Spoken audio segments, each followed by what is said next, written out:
akan belajar melanjutkan apa yang saya sampaikan pada 2 minggu lalu ya, tentang kelahiran baru. Hari ini ada kaitannya dengan Natal, bahwa tema hari ini adalah akibat atau dampak berjumpa dan menerima Yesus Kristus. Seperti apa? Akibat dampak itu harus selalu ada. Jadi setelah terima Tuhan Yesus, itu harus ada akibat, harus ada action yang dibuat, harus ada sesuatu yang nyata dibuat sebagai satu bukti bahwa kita ini sudah menjadi milik Kristus, ya. Ini sayangnya Nancy ada di sana, tidak bisa membuka ayat firman Tuhan, tapi kita nanti akan beberapa kali membuka ayat firman Tuhan, Galatia 5 ayat 22-23, karena ini lanjutan dari khotbah saya yang dua minggu lalu ya, 2 minggu atau 3 minggu yang lalu. Galatia 5 ayat 22-23. Jadi tetap itu buah-buah Roh Kudus, ya, buah-buah Roh Kudus. Sekarang kita tidak perlu lagi membaca ya, mungkin hanya buah-buah Roh Kudusnya yang harus dihafal. Semuanya melihat ke saya, ya, semua melihat ke saya, jangan lihat Alkitabnya dulu, ya, kita ucapkan ya, mulai dari 1 sampai 9 ya. Buah-buah Roh Kudus. 1, kasih, sukacita, damai sejahtera, kesabaran, kemurahan, kebaikan, kesetiaan, kelemah lembutan, penguasaan diri. Ayo sama-sama ya, sama-sama. Semua masih ngambang ya, itu harus dihafal ya, supaya itu menjadi satu realita dalam kehidupan kita sehari-hari sebagai orang percaya yang sudah lahir baru, ya. Oke? 1, 2, 3. Kasih, sukacita, damai sejahtera, kesabaran, kemurahan, kebaikan, kesetiaan, kelemah lembutan, penguasaan diri. Sekali lagi, ya. Saya diam ya. 1, 2, 3. Kasih, sukacita, damai sejahtera, kesabaran, kemurahan, kebaikan, kesetiaan, lembutan, penguasaan diri. Ayo semua yang tegas, yang keras. 1, 2, 3. Kasih, sukacita, damai sejahtera, kesabaran, kemurahan, kebaikan, kesetiaan, kelemah lembutan, penguasaan diri. Oke. Besok ulangan ya. Besok ulang berkali-kali dan itu dijadikan realitas kehidupan sehari-hari. Nah, kita akan melihat sebenarnya buah roh itu cerminan karakter Kristus. Jadi secara sempurna 9 buah roh itu adalah cerminan karakter Kristus. Nah, kalau kita sudah menjadi orang Kristen, itu artinya kita adalah milik Kristus. Kristen itu artinya orangnya Kristus. Di dalam diri kita keseluruhan setelah percaya kepada Yesus, setelah dibaptis, kita lahir kembali, lahir baru, kita memakai karakter Kristus. Itu harus menjadi realita dalam kehidupan sehari-hari. Bukan usaha kita, tetapi oleh karena kekuatan Roh Kudus. Karena Roh Kudus tinggal di dalam kita, maka kita mampu, maka kita bisa melakukan 9 buah roh itu.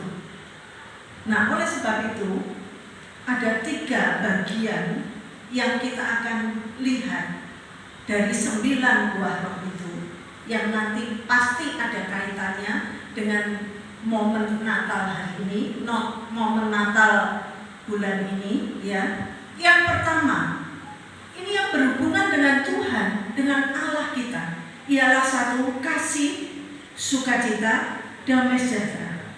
3 hal yang pertama adalah karakter Kristus itu yang berhubungan dengan Tuhan, dengan Allah kita. Kasih, sukacita, damai sejahtera. 3 hal ini hanya bisa diberikan oleh Tuhan, hanya diberikan oleh Allah kita kepada orang-orang yang sudah percaya kepadanya.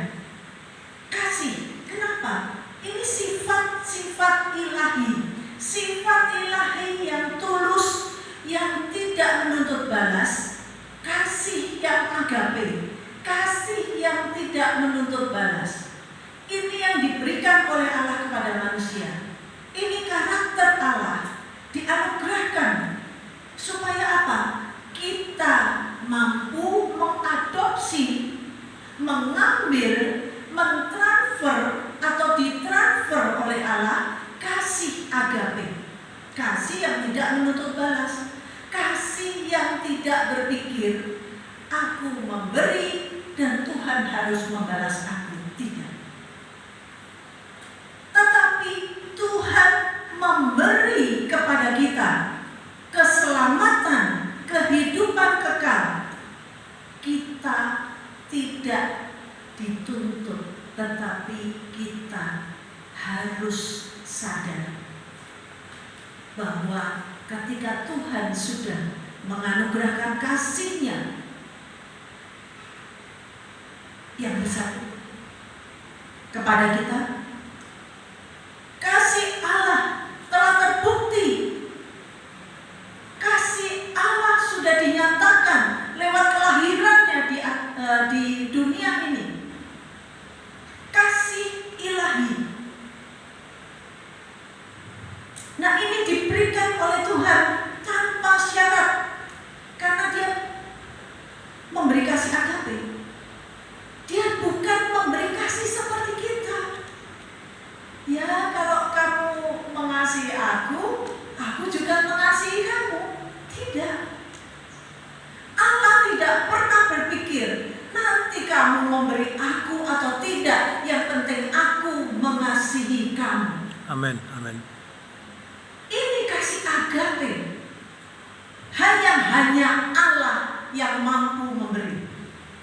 Kita mau model apapun karakter kita, kita mau model apapun manusianya, Tuhan mengasihi dengan kasih agape, kasih yang tulus. Ya. Tuhan tidak membedakan. Oh, itu yang kaya, saya kasih. Oh, itu yang banyak memberi, saya kasih. Tidak. Tuhan mengasihi rata. Tuhan tidak pernah pilih kasih. Tuhan tidak pernah membeda-bedakan. Sekalipun manusia yang menerima kasih itu suka membeda-bedakan. Mana ada manusia yang tulus setulus-tulusnya? Yang pasti ada pikiran membeda-bedakan. Ya, ini fakta ya, tidak bisa diingkari. Oh, apalagi kalau datang ke rumah. Kalau yang datang bos, aduh, mari silakan. Ditoto rumahnya, dibersihkan, disiapkan. Yang datang bos. Tetapi kalau yang datang orang biasa, alah wis biasa lah. Enggak begitu. Nah, itu kasih agape yang kita terima tidak membedakan seperti kasih manusia. Manusia sebaik apapun, manusia itu setulus apapun, dia tidak bisa memberi kasih agape. Hanya Allah yang bisa memberi kasih agape. Dan ketika manusia percaya kepadanya, diperlengkapi, manusia harus mengadopsi kasih agape itu dengan kekuatan Roh Kudus, bukan kemampuannya sendiri. Karena kalau mikir secara manusia, nggak mungkin, nggak bisa manusia melakukannya. Nah, oleh sebab itu kasih ini luar biasa. Karena begitu besar kasih Allah kepada kita, sehingga Ia mengaruniakan anaknya yang tunggal, supaya setiap orang yang percaya kepadanya tidak binasa, melainkan beroleh hidup yang kekal. Siapapun yang percaya kepadanya beroleh hidup yang kekal, tidak pandang bulu. Nah, sekarang kita bisa introspeksi diri kita masing-masing. Langsung kita beda-beda kan? Iya. Pandang bulu? Iya. Ya enggak? Enggak mau diakui, ya tapi kelihatan. Manusia itu seperti itu karakternya. Nah, ketika manusia sudah jatuh dalam dosa, kalau tidak diangkat oleh Kristus, kalau tidak diangkat oleh Tuhan Yesus dari dosa, dikeluarkan, ekletos, dikeluarkan dari kegelapan dosa, dibawa kepada terangnya yang ajaib. Manusia harus merubah pola pikirnya dan kehidupannya. Bapak Ibu yang dikasih Tuhan, kedua, tadi yang pertama kasih, yang kedua apa tadi? Sukacita. Sukacita yang diberikan Tuhan itu bukan sukacita yang bohongan, bukan sukacita yang semu. Jadi sukacita yang diberikan Tuhan itu ketika dalam situasi apapun, sukacita, senang. Sukacita itu nggak bisa digambarkan dengan kata-kata, ya. Kenapa? Karena sudah bertemu dengan Yesus. Contohnya para gembala. Pada waktu para gembala itu diberitahukan, jangan takut, aku memberitahukan kepadamu kabar sukacita. Akan lahir seorang anak yang diberi nama Immanuel. Ya, Yesus Kristus diberitahukan kepada gembala yang awalnya ketakutan, yang menjadi sukacita. Ketika di padang belantara itu, mereka sedang menjaga domba-dombanya. Mereka kaget karena ada sinar terang malaikat memberitahukan kepada mereka.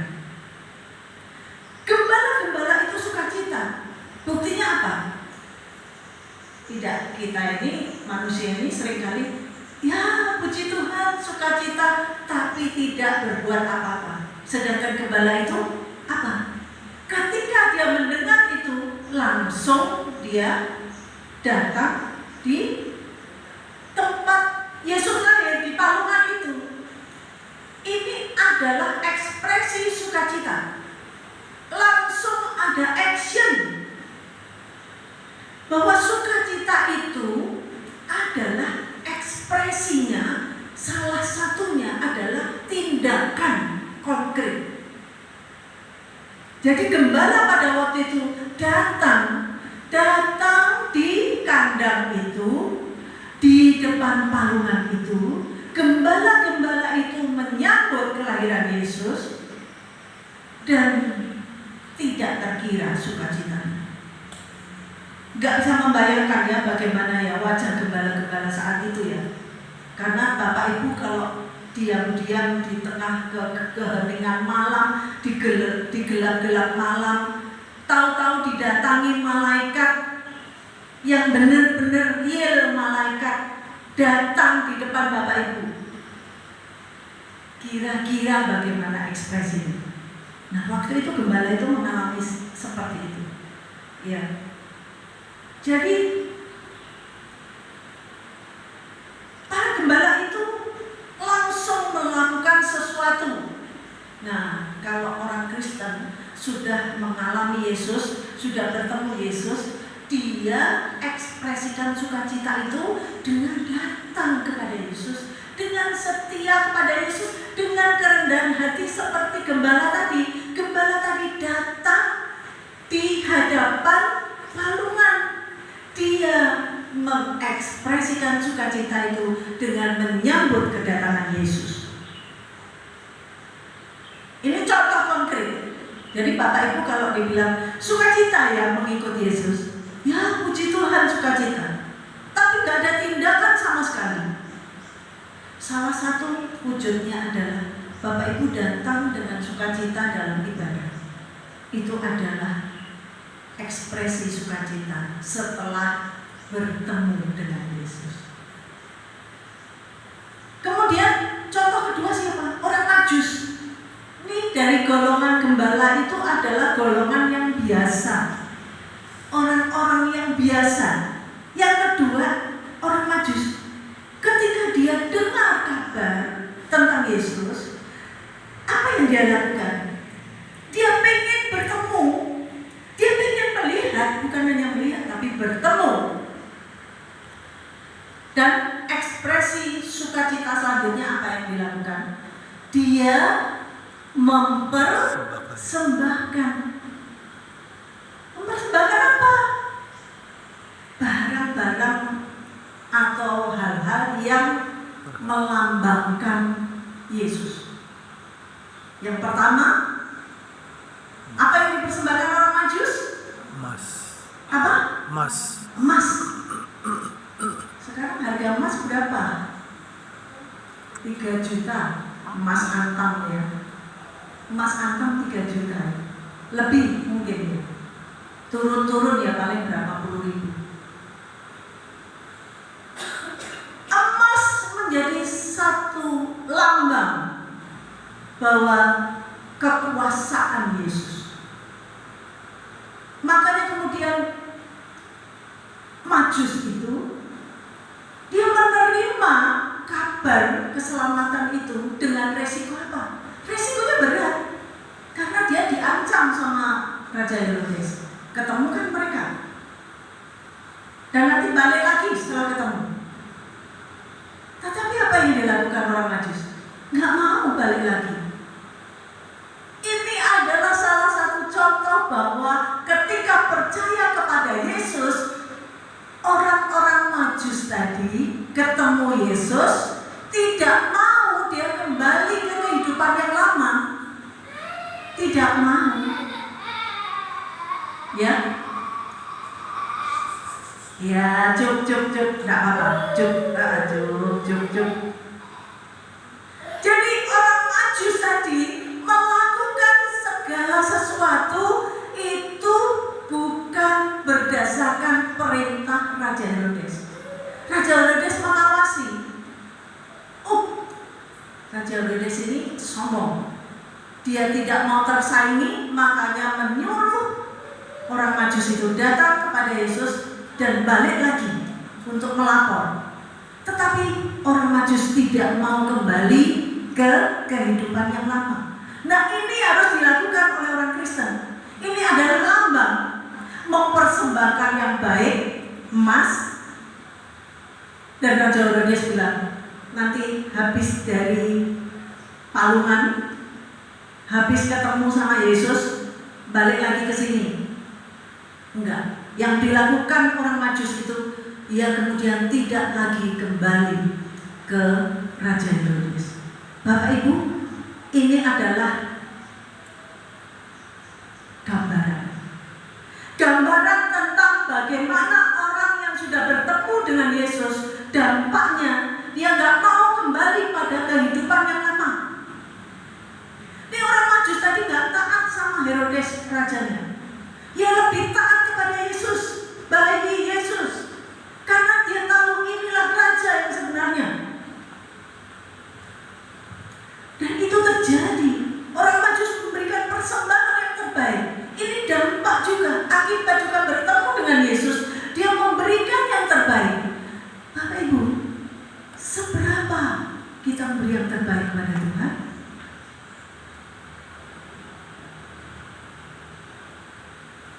mungkin bisa dihitung, ya, dan itu sangat kecil.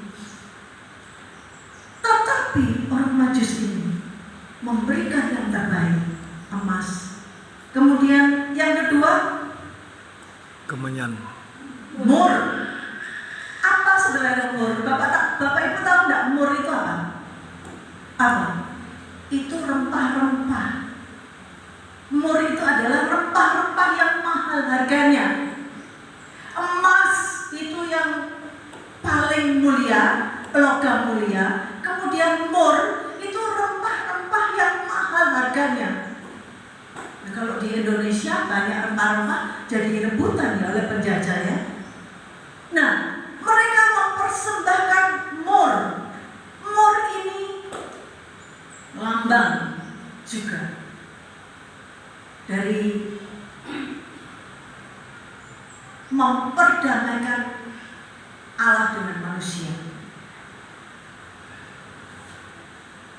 Jadi ketika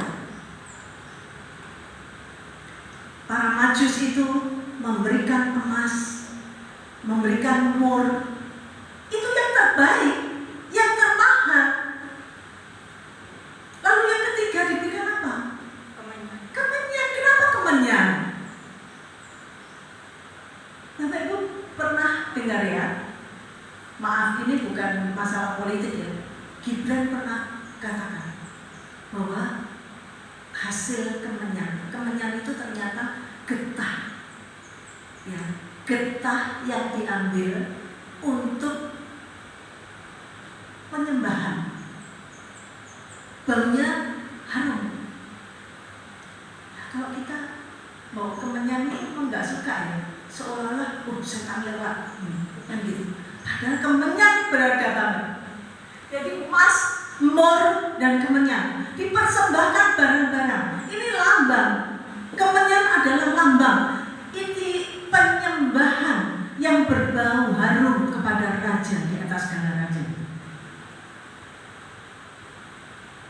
Nah, ini yang dipersembahkan oleh orang Majus. Hal-hal yang baik, hal-hal yang mulia, hal-hal yang sangat bernilai harganya. Bagaimana dengan kita? Apa yang bernilai di dalam diri kita?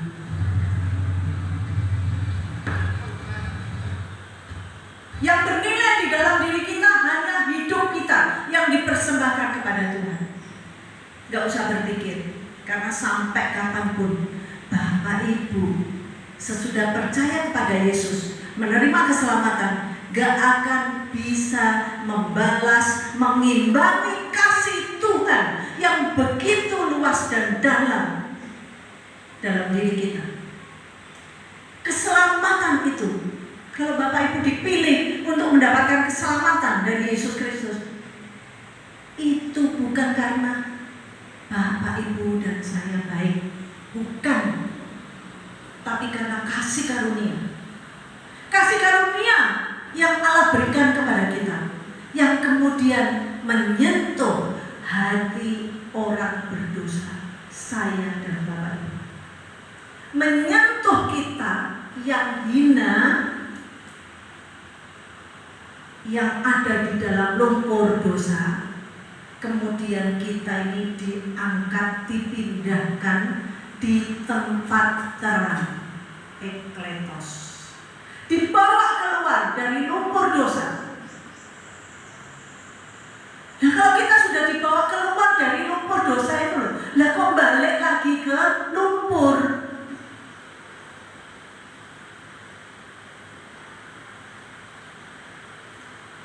Berarti kan tidak menghargai keselamatan yang diberikan dengan cara hidup kita, sikap kita. Kalau sudah diambil dari lumpur, jangan balik lagi ke lumpur, jangan lagi coba-coba. Ya, aku coba dulu di tempat terang deh. Enggak.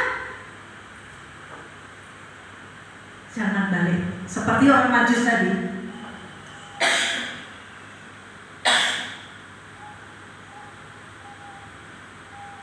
Minta maaf. Ya, saya lanjutkan. Bapak Ibu jangan sekali-kali kembali ke lumpur dosa. Karena apa? Anugerah keselamatan yang Bapak Ibu dapat itu adalah satu hal yang sangat luar biasa.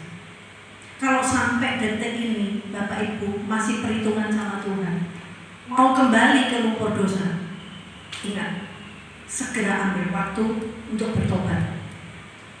Segera ambil waktu untuk kembali kepada Tuhan. Karena apa?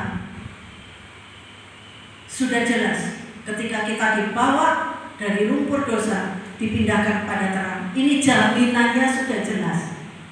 Ini jaminannya tidak akan diingkari.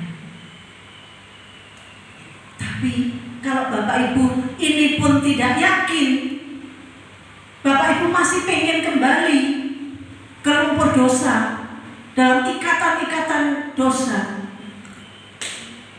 ya nggak tahu lagi mau dibilang apa. Ya, orang Majus itu mengambil keputusan yang luar biasa. Resikonya apa? Ia berhadapan dengan Raja Herodes yang kejam, tapi dia nggak mau kembali setelah bertemu dengan Yesus. Nah, orang yang bertemu dengan Yesus hidupnya total berubah. Kalau dulu tuh malas berdoa, kalau dulu malas mendengarkan firman, kalau ada firman Tuhan disampaikan keluar. Ya, perlu bertobat itu. Ya, serius. Karena ini iblis, kerjaan iblis. Kalau Bapak Ibu dengan firman Tuhan gelisah, sementara kalau lihat HP berjam-jam, ya kan? Nah, patut kita mengoreksi diri. Firman Tuhan disampaikan, iblis bekerja dengan apa? Mengubah konsentrasi kita, menyepelekan firman Tuhan. Bapak Ibu ingat ya, Tuhan bilang yang menabur menuai. Kalau kita melakukan hal-hal seperti itu, ketika ada orang yang menyampaikan kebenaran firman, Bapak Ibu melakukan hal seperti itu, Bapak Ibu akan ketemu juga disepelekan orang. Ya. Ingat, kapan waktunya nggak tahu, tapi itu jelas. Siapa yang menabur, dia menuai. Saya harap bertobat ya, kita untuk tidak menyepelekan waktu-waktu kita bersekutu dengan Tuhan. Saya sekali lagi tegas, orang yang sudah percaya pada Yesus secara total hidupnya diubah. Dia tidak lagi menyukai hal-hal yang sia-sia, yang pada akhirnya nanti hancur. Lihat itu peristiwa di Aceh, di Sumatera, di Tapanuli, di Padang. Apapun hanyut, apapun habis. Sementara itu yang dibangga-banggakan orang, betul kan? Yang nggak punya apa-apa, nyantai. Yang punya apa-apa, stres. Mobilnya kambul-kambul, ya kan? Mobil merah, putih, hitam, nggak ada harganya. Nah, itu yang dikejar oleh orang. Ya, duit berapa aja yang disimpan, hanyut semuanya. Yang punya ekor mati. Nah, mumpung belum terjadi pada kita mohon ampun dan bertobat ya, karena bisa juga dalam bentuk lain nanti Tuhan buat. Bapak Ibu bersyukurlah sudah percaya dipindahkan dari dosa kepada terang. Ini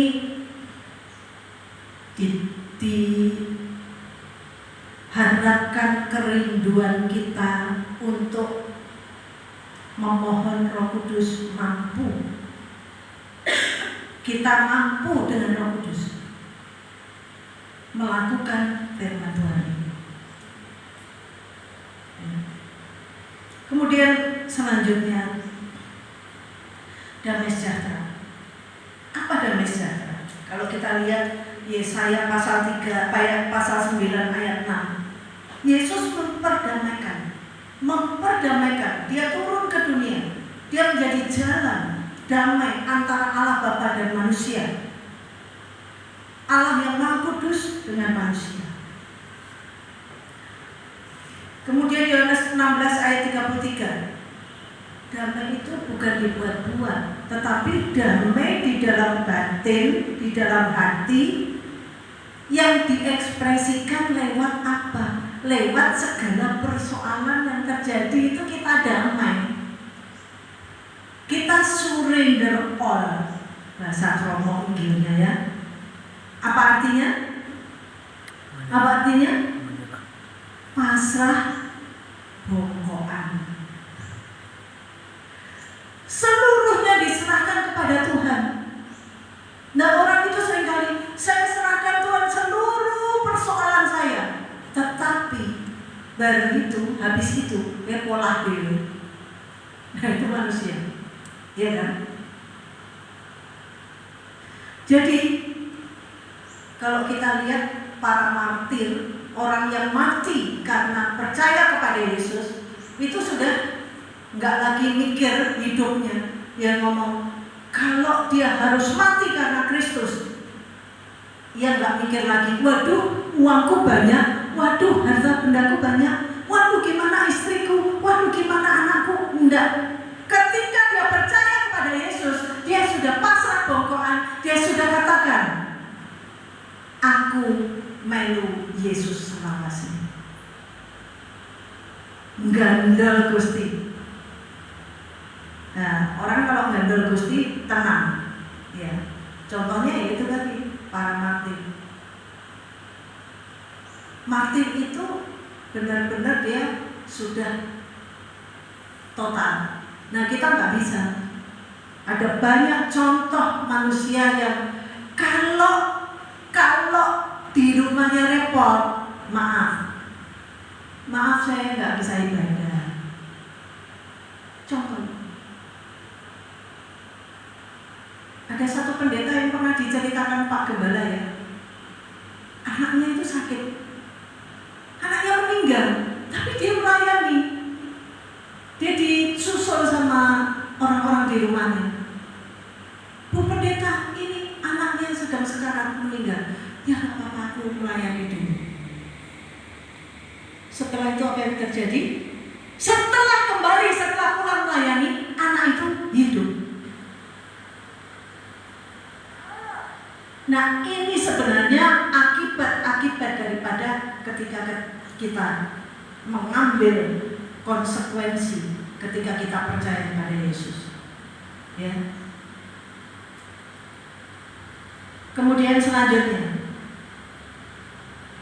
melalui damai sejahtera ini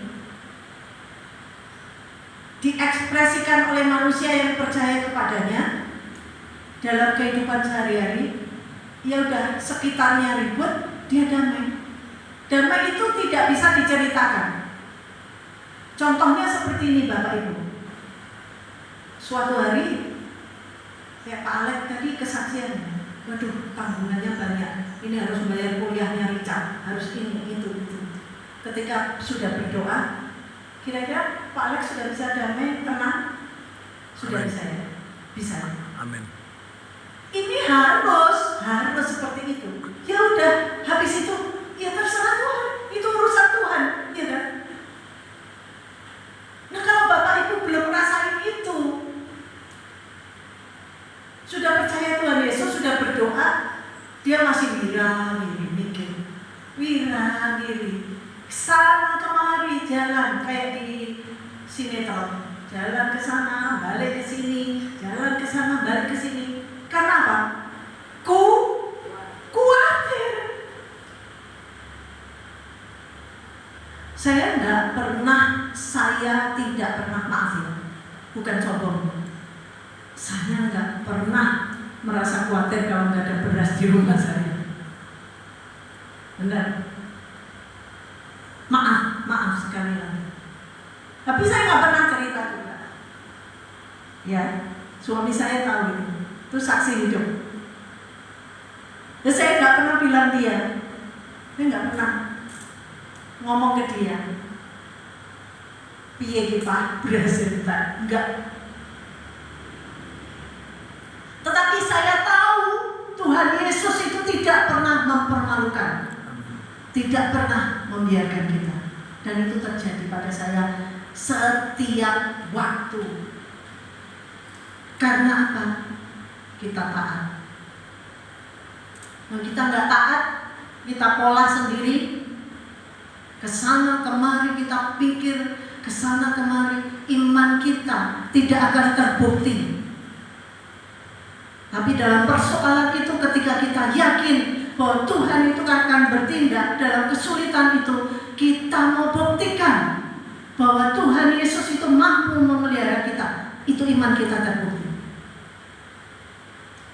Iman kita terlatih. Kalau enggak, kalau kita usaha sendiri, pola dewe, rakar-karuan, tidak akan merasakan kuasa Tuhan di dalam segala kesulitan kita. Ya, itu yang terjadi.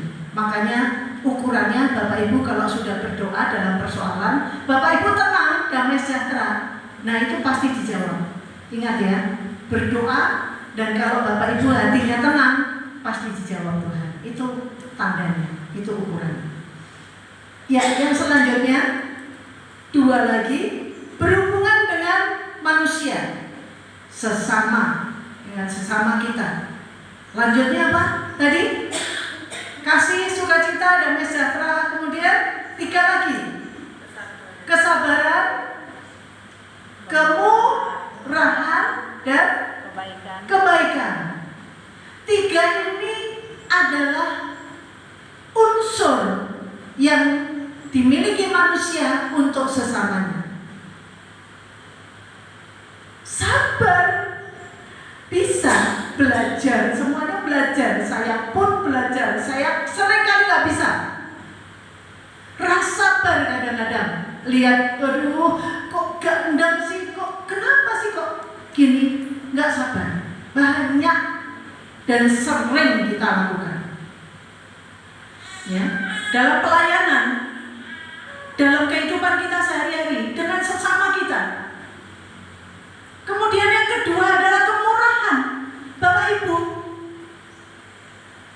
banyak manusia mengatakan, aku dewe butuh kokeh, aku dewe butuh kokeh, aku dewe kesulitan. Kenapa harus murah hati? Kasih itu penuh dengan kemurahan hati. Dia tidak berpikir, pokoknya dia memberi, dia murah hati. Nah, ini dampak akibat dari orang-orang yang sudah percaya pada Yesus. Dia kemudian mengalami kemurahan hati, mendapatkan dirinya menjadi murah hati. Aku nggak punya untuk dikasih. Janda, ingat janda miskin itu, dia mempersembahkan yang terbaik. Lalu janda Safat yang disuruh oleh Tuhan untuk memberi makan siapa? Nabi siapa? Elia. Hanya punya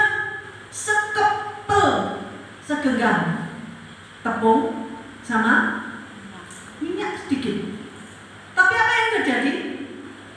Hamba Tuhan itu penuh kuasa. Elia ngomong, sudahlah, buatlah untuk saya. Buat untuk saya. Ini yang saya katakan berkemurahan hati. Gak punya.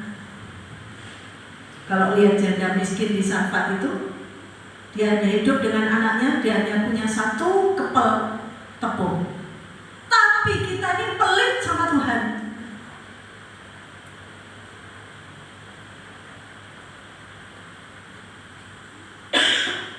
Mau ngasih Tuhan mikir-mikir, mau ngasih saudaranya mikir-mikir. Ya, mau ngasih Tuhan gak ketok, ya wes gak usah. Ya.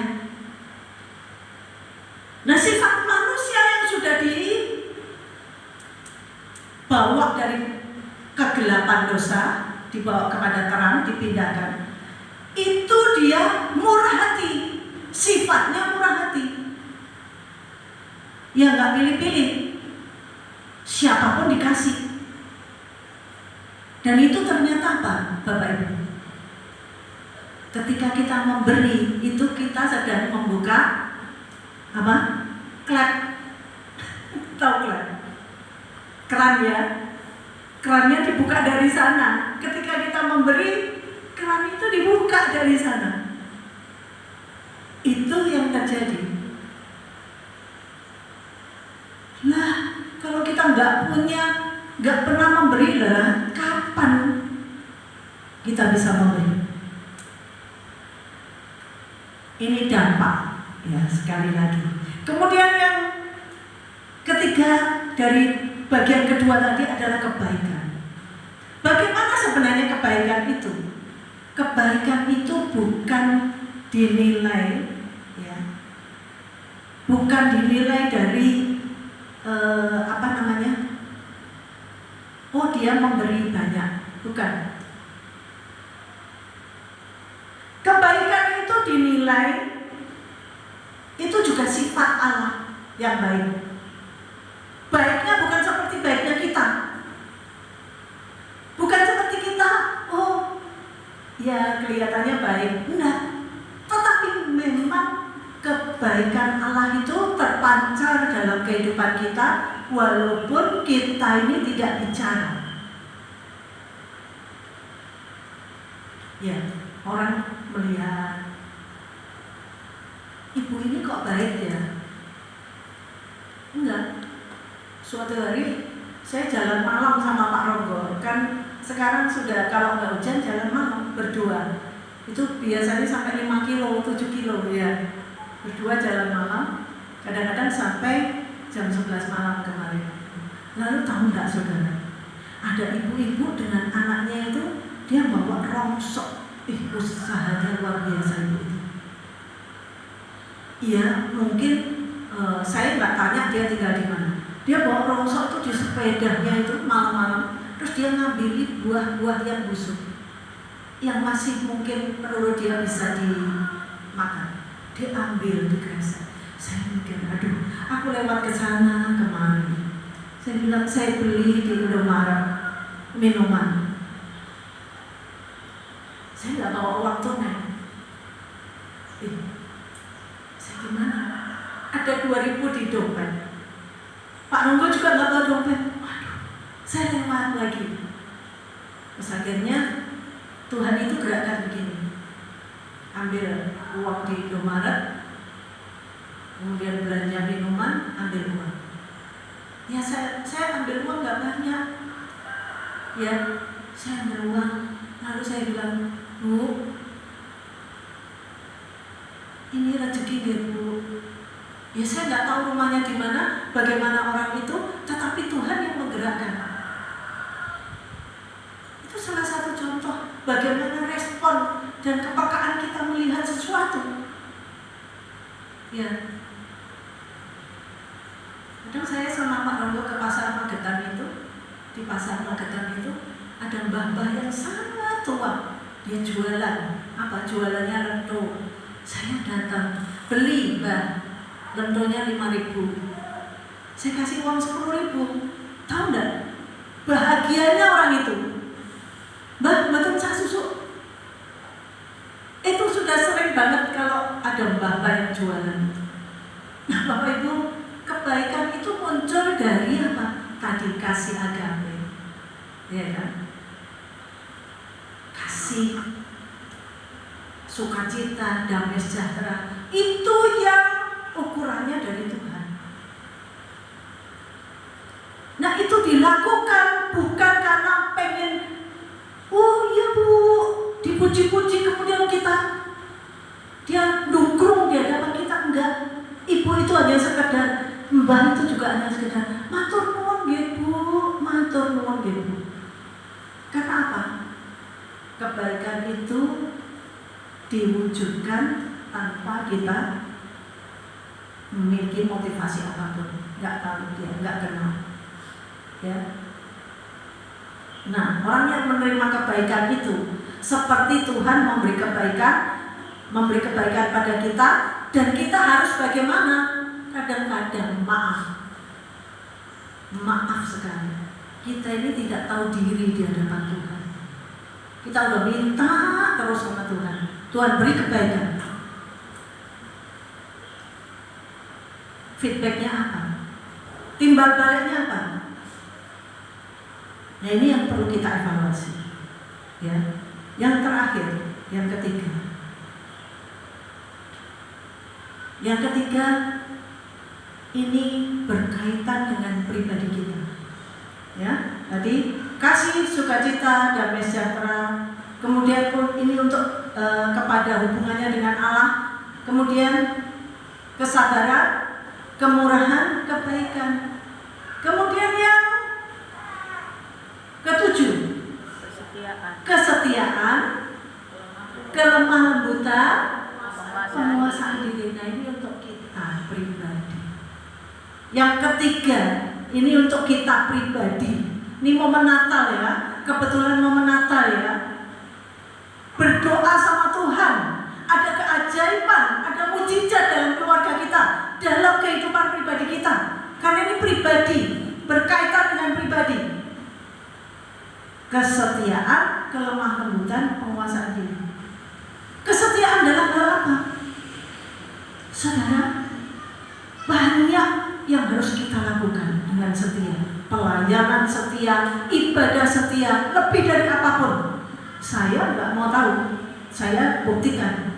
Saya kalau hari ibadah, mau apapun, mau siapapun, saya akan tetap ibadah. Saya tidak pernah mikir. Pokoknya saya dengar firman Tuhan, saya mohon diperbarui sama Tuhan, saya terus diperbaiki sama Tuhan, saya tidak berpikir apapun. Saya ibadah. Gak ada motivasi. Kalau Bapak Ibu ibadah dengan motivasi, stop, bertobat. Mohon ampun. Karena ibadah itu adalah salah satu ekspresi rasa syukur dan terima kasih kita kepada Tuhan. Nah, ini masalah kesetiaan. Jangan sampai nanti, dipuji Pak Gembala, setia. Nggak usah.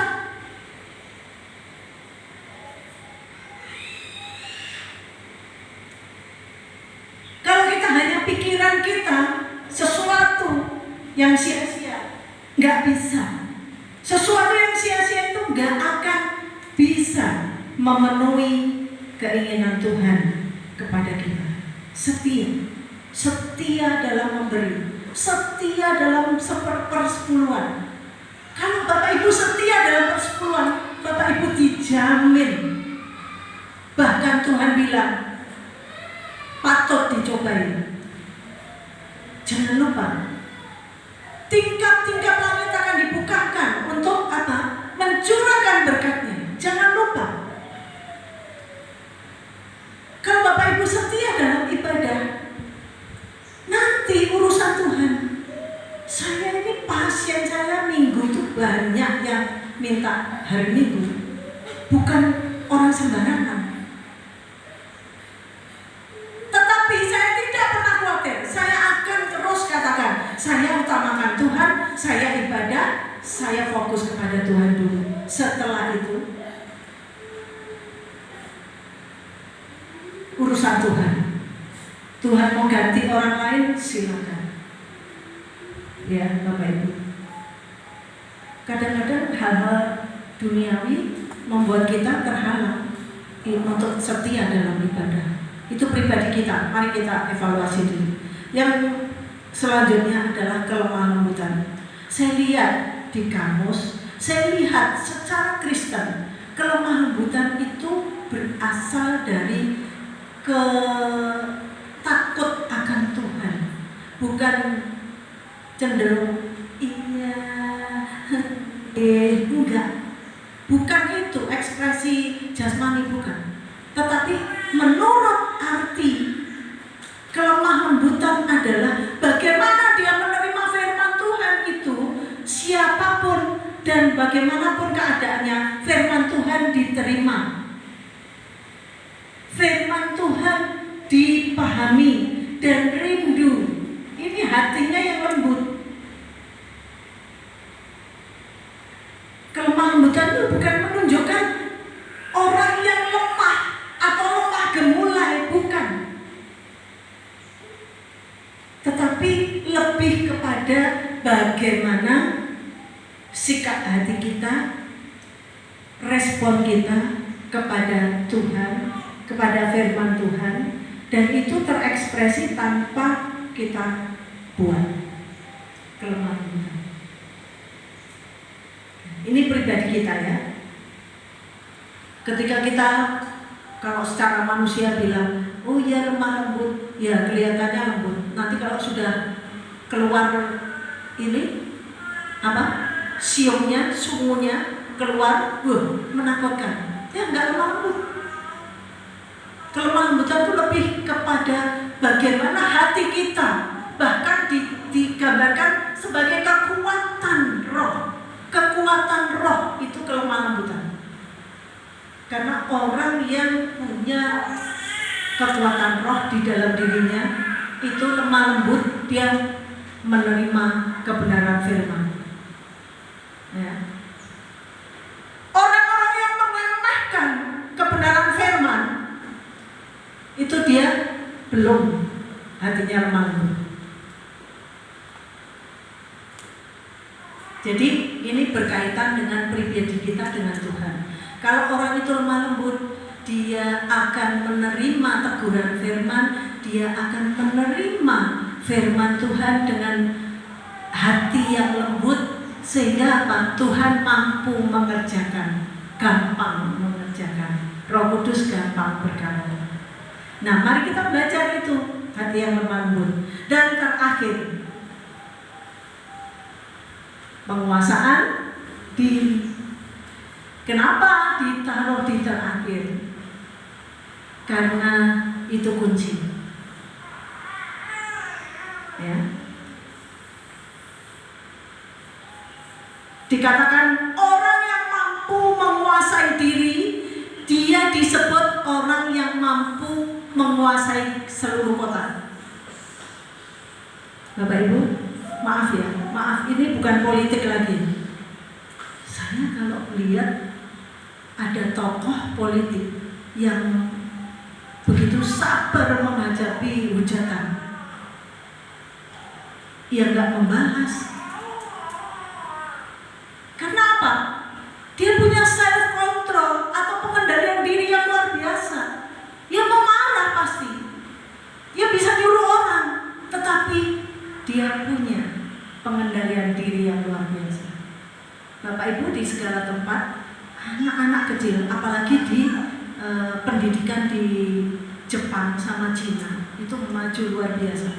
Anak kecil seperti ini, anak-anak seperti ini sudah diajar untuk bisa tidak tantruman. Dia harus diajar untuk mengendalikan diri. Saya baca itu di rumah itu, orang tua itu ketika anak itu, ini kebetulan saya lihatnya anak itu autis ya. Ini orang Brasil, ada 2 anaknya itu autis. Jadi sudah dewasa ya. Nah, mereka diajar dari kecil untuk mengendalikan diri. Karena anak autis kalau dia marah, dia nggak cocok dengan situasi, dia akan menyakiti dirinya sendiri. Dia pukul, dia gigit. Nah, itu anak autis. Nah, saya lihat betapa luar biasa di Jepang, di Korea, di negara barat juga ada beberapa anak sekecil ini udah diajar untuk bagaimana dia mengontrol emosinya, mengendalikan diri. Luar biasa. Ya Bapak Ibu, kalau sampai sekarang Bapak Ibu marahnya meledak-ledak di rumah, itu berarti Bapak Ibu harus baca, harus kembali menghafalkan ayat ini ya. Ya. Karena banyak anak kecil yang sekarang ilmu parenting itu di medsos, di mana-mana, di media sosial itu luar biasa bagus. Anak diajar mandiri, anak diajar untuk benar-benar menguasai diri, ya. Jadi kiranya Bapak Ibu 9 buah roh ini akan benar-benar kita buktikan. Yang pertama untuk Tuhan, yang kedua untuk sesama, yang ketiga untuk diri sendiri. Dan kesimpulannya Bapak Ibu, kesimpulan firman Tuhan hari ini, tidak ada kekuatan kita untuk melakukan 9 buah roh. Kita hanya bisa mengandalkan Roh Kudus. Itu karya Roh Kudus. Terus yang kedua, menyambut Natal ini, mari kita belajar memberi dampak, ya, dalam kehidupan pribadi, dalam kehidupan dengan sesama, dalam kehidupan kepada Allah. Beri dampak yang konkret. Untuk apa? Untuk supaya hidup kita tidak sia-sia. Kiranya Tuhan menguatkan kita, kiranya Tuhan memampukan kita, kiranya Tuhan akan memberkati kita di tahun yang akan datang dengan terus melakukan buah-buah roh dalam kehidupan kita saja. Ya, anak-anakku, remaja, pemuda-pemuda, ingat, pada waktu yang lalu, orang yang lahir baru setelah percaya kepada Kristus, ia hidupnya total diubahkan. Dan orang yang lahir baru itu, dia akan benar-benar tulus. Dan dia melakukan buah-buah roh itu, 9 buah roh itu dalam kehidupan kita. Ya, secara pribadi. Mari kita melayani bersama di tempat ini. Mari kita bersedia untuk terus menggunakan 9 buah roh itu supaya apa? Supaya ketika kita dipanggil Tuhan, kita masuk dalam kerajaan Allah. Karena orang yang tidak lahir baru tidak masuk dalam kerajaan Allah. Iya. Amin. Puji Tuhan. Kita akan tutup dalam doa.